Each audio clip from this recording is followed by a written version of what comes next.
Hello बच्चों, मैं अर्चना श्रीवास्तव आपका अपनी वर्चुअल क्लास में स्वागत करती हूँ।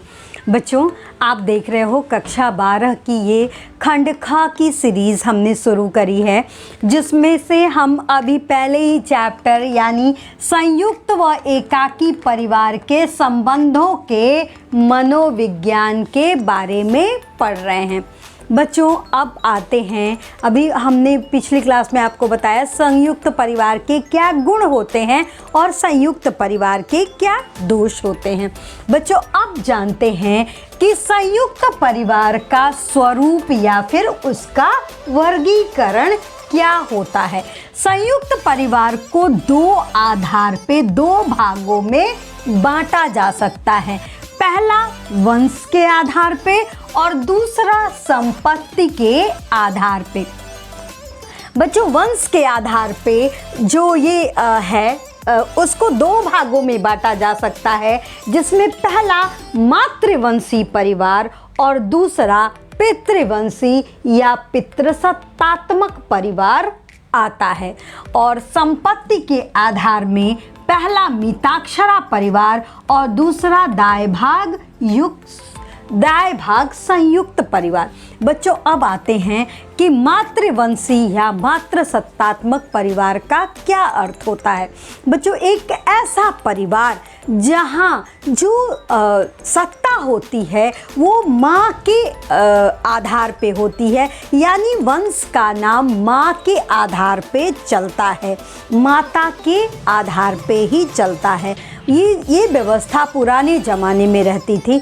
अब ऐसे परिवार केवल कुछ आदिवासी इलाकों जैसे खासी और गारो जातियों में ही पाया जाता है। दूसरा है पितृवंशी या पितृसत्तात्मक परिवार। बच्चों, जैसे हमारे परिवार हैं, पिता के नाम पर ही वो आगे बढ़ते हैं, पिता के वंश के नाम पे ही वो आगे बढ़ते हैं। ऐसे परिवारों में स्त्रियां अपना घर त्याग कर वो अपने पति के घर में आती हैं और उन्हीं के पति के वंश के आधार पे ही उनका जो है वो परिवार चलता है। ऐसे परिवार पितृसत्तात्मक परिवार कहलाते हैं। और संपत्ति के आधार में पहला है मिताक्षरा परिवार। बच्चों, मिताक्षरा परिवार में क्या होता है कि जो बच्चा जन्म लेता है, जिस परिवार में जन्म लेता है, जन्म लेते ही उसका अधिकार उस परिवार की संपत्ति पर हो जाता है। वो उस परिवार में स्त्रियों का कोई अधिकार नहीं होता है। उस परिवार में यदि कोई भाई सन्यासी हो जाता है अथवा उसकी मृत्यु हो जाती है, तो जो उसकी संपत्ति है वो अन्य भाइयों में बांट दी जाती है, भले ही उस परिवार में उसकी विधवा स्त्री हो। बच्चों, इन परिवार को 1937 में हिंदू स्त्री संपत्ति अधिनियम के तहत संशोधित किया गया और उसमें इस प्रकार के परिवार में संपत्ति का अधिकार विधवा स्त्री अथवा उसके आश्रित स्त्री को प्रदान किया जाने लगा। दूसरा है दाय भाग संयुक्त परिवार। दाय भाग संयुक्त परिवार में बच्चों, जब तक मुखिया जीवित रहता है तब तक उसकी संपत्ति पे उसका अधिकार होता है। कोई अपना अधिकार मांग नहीं सकता और अपना अधिकार जता नहीं सकता। तो ये हुआ संपत्ति के आधार पर जो संयुक्त परिवार हैं उनका स्वरूप। अब जानते हैं बच्चों, ऐसा तो नहीं है कि कोई चीज़ हमेशा फ़ायदे वाली हो। समय के साथ आप जानते हो ना, समय बदलता है, परिवर्तित होता है और चाहता है कि उस आप में भी परिवर्तन आए। और समय के साथ संयुक्त परिवारों में भी परिवर्तन देखा गया। संयुक्त परिवारों से कुछ विशेष हानियां होती थी जो मानव के लिए ठीक नहीं थी। तो आइए जानते हैं संयुक्त परिवार से क्या हानियां हैं। पहला, द्वेष एवं कलह का केंद्र। बच्चों, जिन प्रजातांत्रिक आधारों पे संयुक्त परिवार का निर्माण हुआ था, धीरे धीरे समय के साथ परिवारों से वो प्रजातांत्रिक आधार समाप्त होने लगा और जो कर्ता होता था यानी मुखिया होता था उसकी निरंकुशता बढ़ती गई, जिसके कारण परिवार में अन्य सदस्यों को पर्याप्त मात्रा में उनका अधिकार या फिर उनकी जो महत्वाकांक्षाएं हैं वो पूरी नहीं हो पाती थी, जिसकी वजह से संयुक्त परिवारों में द्वेष एवं कलह बढ़ता था। व्यक्तित्व विकास में बाधा। बच्चों देखो, संघर्ष ही व्यक्ति को आगे बढ़ाता है और संयुक्त परिवार क्या थे, एक तरह से सामूहिक बीमा थे। कोई भी रह रहा है, वो कोई काम करे अथवा न करे, उसका भी भरण पोषण उसी अधिकार के साथ होता था। जिससे कुछ लोग तो जिम्मेदार होते हो, अपना काम करते, लेकिन कुछ लोग बिल्कुल आलसियों की तरह पड़े रहते थे। उन्हें लगता ही नहीं था कि उन्हें भी कुछ काम करना है, जिससे उनके व्यक्तित्व में बाधा होती, उनका कोई व्यक्तित्व का विकास ही नहीं हो पाता था, क्योंकि वो अपने ऊपर या फिर अपने लिए उन्हें लगता था कि बस आराम ही ठीक है और उन्हें कुछ कार्य करना नहीं है। और इसके अलावा जो उस व्यक्ति से संबंधित निर्णय होता था वो परिवार का मुखिया लेता था, तो कई बार परिवार का मुखिया सही निर्णय नहीं ले पाता था, जिसके कारण उस व्यक्ति में गुणों के होने के बावजूद भी उसके व्यक्तित्व का विकास नहीं हो पाता था। दूसरा है सामान्य निर्धनता। बच्चों, जैसा कि हमने पिछली क्लास में बताया कि जो संयुक्त परिवार होता है वो सभी को प्रोटेक्शन देता है, वृद्ध हो, विधवा हो या फिर कोई शारीरिक रूप से अपंग हो या किसी भी तरह से वो आत्मनिर्भर न हो, उन सबको वो सुरक्षा प्रदान करता है। तो ऐसी दशा में जो व्यक्ति उनमें कमाने वाले होते थे उन पे अतिरिक्त भार पड़ता था, और चूंकि सभी परिवारों को का अधिकार तो इक्वल होता था, लेकिन उत्पादन कार्य करने वाला कुछ लोग ही सीमित हो जाते थे, जिससे वो उत्पादन से अर्जित जो आय होती थी सब में बढ़ जाती थी। तो एक सामान्य निर्धनता बनी रहती थी। अगला है मुखिया पर आर्थिक निर्भरता। बच्चों, जब मुखिया बहुत ज़्यादा वो अपने परिवार को लेके चलता है, तो आज भी जो संयुक्त परिवार हैं उनमें अगर मुखिया जो पैसे अर्न करता है, उत्पादन कार्य करता है, तो आप देखोगे ना परिवारों की जो निर्भरता है वो पूरी तरीके से मुखिया पर हो जाती थी। कोई छोटा मोटा डिसीजन लेना है उसके लिए भी वो टोटली डिपेंड हो जाते थे। तो एक ये कमी थी कि मुखिया पर पूरी तरीके से आर्थिक निर्भरता होती थी। अगर किसी को कुछ पैसे भी चाहिए होते थे ना, भले ही वो उनकी कमाई के पैसे हों, तो भी उनको मुखिया से मांगना पड़ता था, क्योंकि वो तो एक बार में दे चुके होते थे ना। तो ये चीज़ें हैं कि मुखिया पे आर्थिक निर्भरता बढ़ती थी। स्त्रियों की दयनीय स्थिति। बच्चों, सबसे ज़्यादा स्त्रियों की को अगर परेशानी होता था तो संयुक्त परिवारों में ही होता था, क्योंकि ना एक तो जो मुखिया डिसाइड करे वो ही होगा परिवार में, दूसरा वो सामूहिक रूप से स्त्रियां जो हैं वो अपने पति से भी कुछ ले नहीं सकते। अगर उन्हें थोड़े बहुत पैसों की भी ज़रूरत है तो भी वो प्रॉब्लम में होते थे। इसके अलावा उनके रहन सहन का स्तर, वो अगर कुछ अपने व्यक्तित्व का विकास करना चाहें तो वो भी प्रभावित होता था। तो सबसे ज़्यादा संयुक्त परिवारों में अगर किसी को नुकसान होता था तो स्त्रियों को होता था। बाल विवाह को प्रोत्साहन। बच्चों देखो, बड़े बूढ़े जो होते थे घर के, उन्हें लगता था कि जो हमारा वंश है वो वृद्धि करे, और हमारे जो बच्चे हैं वो उनका पहला काम यही उन्हें लगता था कि नहीं, विवाह हो जाए, विवाह हो जाने से हम अपनी जिम्मेदारियों से मुक्ति पा लेंगे। तो ये सोच क्या करती थी, बाल विवाह को प्रोत्साहित करती थी। अगला है अधिक संतानें। बच्चों देखो, आज भी जो पुराने लोग हैं वो ये सोचते हैं कि वो अपना आपके कल्चर का हिस्सा था कि आपको ज़्यादा संतानों के लिए आशीर्वाद दिया जाता था, ठीक है।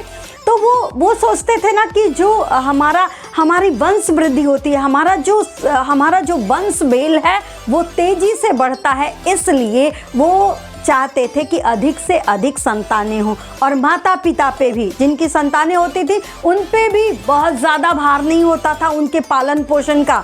कोई भी दादी पाल रही हैं, बड़ी मम्मी पाल रही हैं, तो इस तरह से, इस वजह से अधिक संतानें होती थीं।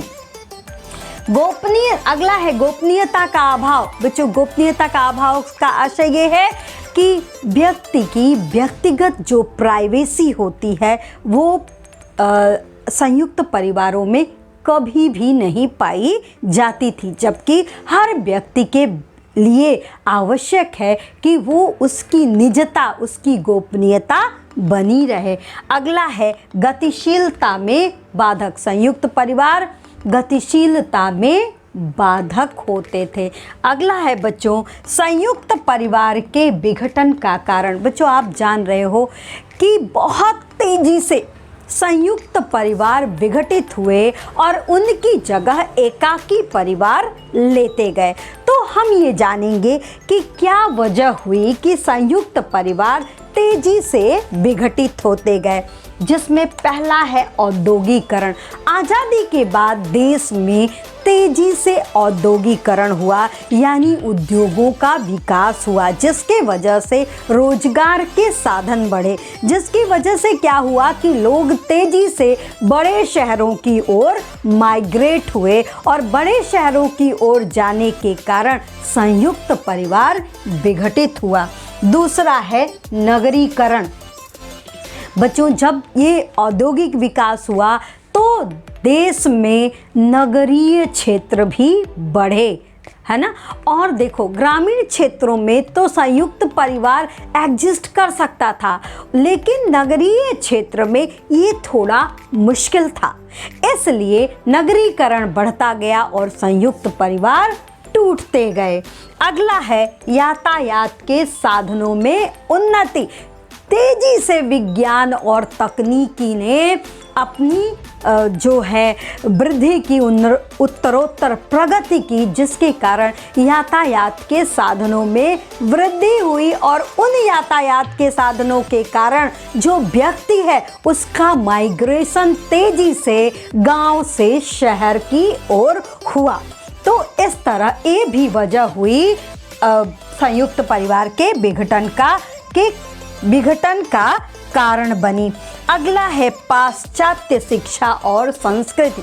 बच्चों, अंग्रेजों के आने के कारण धीरे धीरे क्या हुआ कि हमारी जो एजुकेशन प्रणाली है, जो हमारी शिक्षा प्रणाली है, वो पाश्चात्य व्यवस्था पे आधारित हो गई और उस व्यवस्था में जो सहभागिता जैसी कोई चीज़ की फीलिंग नहीं थी, जिस कारण जो ये हमारे अंदर भी ये क्या आया, पाश्चात्य शिक्षा का असर आया और हमारे संयुक्त परिवार टूटने लगे। अगला है व्यक्तिवादिता। बच्चों, जब व्यक्ति पढ़ने लिखने लगा, उसे हर चीज़ आने लगी, तो वो अपनी छोटी छोटी महत्वाकांक्षाओं के लिए या अपनी इच्छाओं के लिए किसी पे डिपेंड नहीं होना चाहता था। उसके अंदर स्व की भावना आई। वो स्व की भावना उसे किसी के अंदर रहने के लिए प्रेरित नहीं करती थी। इस वजह से भी वो क्या हुआ, संयुक्त परिवारों का विघटन हुआ। महिलाओं की शिक्षा तथा जागरूकता, वो दिन ढल गए जब सास की गठरी बहू ढोया करती थी। क्यों? क्योंकि जो बहू आई ना, वो शिक्षित थी, उसे विज्ञान की चीज़ें भी पता थी और वो अपने जीवन में उन तकनीकी को फॉलो करना चाहती थी। वो सास की गठरी को ढोना नहीं चाहती थी, जो सबसे बड़ा कारण हुआ संयुक्त परिवार के विघटन का। संयुक्त परिवार के कार्यों में परिवर्तन। बच्चों, देखो क्या हुआ ना कि जिस प्रजातांत्रिक आधार पे ये संयुक्त परिवार चल रहे थे, कुछ हमेशा हर चीज़ अच्छी नहीं होती। तो कुछ परिवारों के जो मुखिया होते थे वो एकदम निरंकुश व्यवस्था में जाते थे, जिसकी वजह से क्या हुआ, ये संयुक्त परिवार में कार्यों का परिवर्तन हुआ, जिसकी वजह से संयुक्त परिवार टूटने लगे। जनसंख्या में वृद्धि। बच्चों, पहले समय में क्या था कि मृत्यु दर ज़्यादा थी जन्म दर की अपेक्षा, क्योंकि बड़ी बड़ी महामारी आती थी बहुत सारे। लेकिन मेडिकल साइंस के बहुत ज़्यादा उन्नति करने के कारण और देश काल परिस्थितियां सामान्य होने के कारण भारतवर्ष की जनसंख्या तेजी से बढ़ी, जिसके कारण भी संयुक्त परिवारों का विघटन हुआ। बच्चों, और एक सबसे अंतिम और सबसे प्रभावशाली कारण क्या था, सामाजिक कानूनों का प्रभाव। बच्चों, आज़ादी के बाद बहुत सारे कानून हमारे संविधान ने दिए, जिसमें से पहला है 1856 का विधवा पुनर्विवाह अधिनियम, 1929 का बाल विवाह निरोधक अधिनियम, 1954 का विशेष बाल अधिनियम, 1955 का हिंदू विवाह अधिनियम, जिसके हिंदू विवाह अधिनियम के अंतर्गत क्या हुआ बच्चों, स्त्री पुरुषों को विवाह विच्छेद का अधिकार दे दिया गया। इसके अलावा 1961 का दहेज विरोधी अधिनियम, इस अधिनियम में जो संयुक्त परिवार का कर्ता था उसकी निरंकुशता को ही समाप्त कर दिया। तो ये जो सारे कानून हमारे संविधान ने दिए, इसकी वजह से भी हमारे संयुक्त परिवारों की रीढ़ की हड्डी ही टूट गई और संयुक्त परिवार विघटित होने लगे। और भविष्य में भी ऐसा लगता है कि संयुक्त परिवारों का एग्जिस्टेंस संभव नहीं हो पाएगा, क्योंकि जिस हिसाब से देश, समाज और परिस्थितियां बदल रही हैं ना, ऐसे में संयुक्त परिवार थोड़ा ज़्यादा ही प्रभावित हुआ है। थैंक यू बच्चों। ये वीडियो अगर आपको पसंद आए तो कमेंट कीजिएगा, लाइक और सब्सक्राइब करना ना भूलें बच्चों, और अपनी फ्रेंड्स को भी शेयर करें ताकि वो इस वीडियो के कंटेंट से लाभान्वित हो सकें। थैंक यू बच्चों।